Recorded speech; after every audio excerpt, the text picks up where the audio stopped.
I made contact with something that told me things nobody could possibly know, and I almost believed it was real. But what I discovered about Ouija boards will completely change how you see them, and it might ruin them for you forever. What if I told you that millions of people have genuinely scary experiences with Ouija boards, but for a reason that has nothing to do with the supernatural?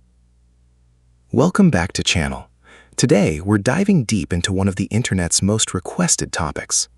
Are Ouija boards actually dangerous?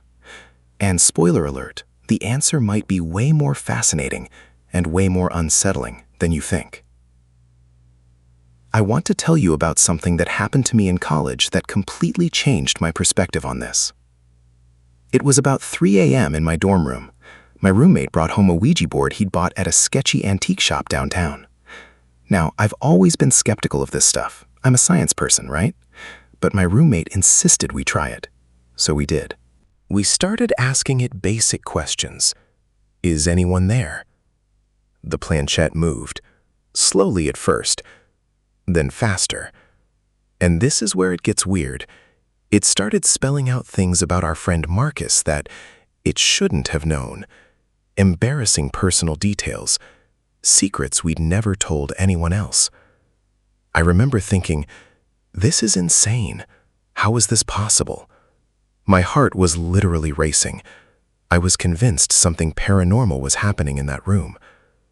But then, and I'm going to show you exactly how this works in a minute, I realized something that completely destroyed the mystery. And once you understand it, you can't unsee it. I couldn't play with a Ouija board the same way ever again. Here's what's actually happening when people use a Ouija board, and this is backed by real neuroscience. It's called the Ideomotor effect, and it's one of the most powerful illusions your brain can create. Basically, here's how it works. You place your fingers on the planchette with others, and you're all unconsciously moving it.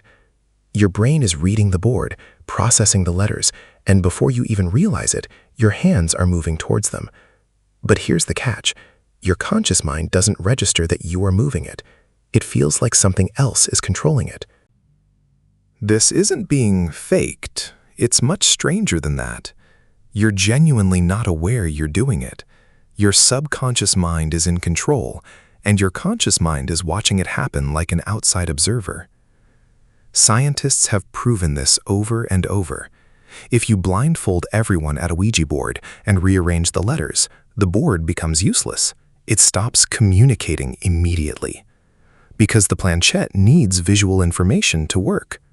If it was actually contacting spirits, why would blindfolds matter? In 1852, a scientist named Michael Faraday tested this exact thing. He had people use a Ouija board, which back then was literally just a planchette on a board, and when he obscured their view, the planchette didn't move. Game over. Mystery solved. But this was 170 years ago, and people still believe. But here's where this gets actually scary, and this is the part I think most people get wrong. Ouija boards aren't dangerous because spirits are real. They're dangerous because your brain is incredibly suggestible. Think about it. You're in a dark room. Maybe there's eerie music playing. You've got friends around you feeding into the atmosphere. The planchette starts moving. Your brain is primed to find meaning in literally everything. And when the board predicts something that actually happens, or reveals something you didn't know, your brain remembers that. It forgets all the stuff the board got completely wrong. This is called confirmation bias, and it's powerful enough to change how you see reality. I've read stories of people, real people, who became genuinely traumatized by Ouija board experiences.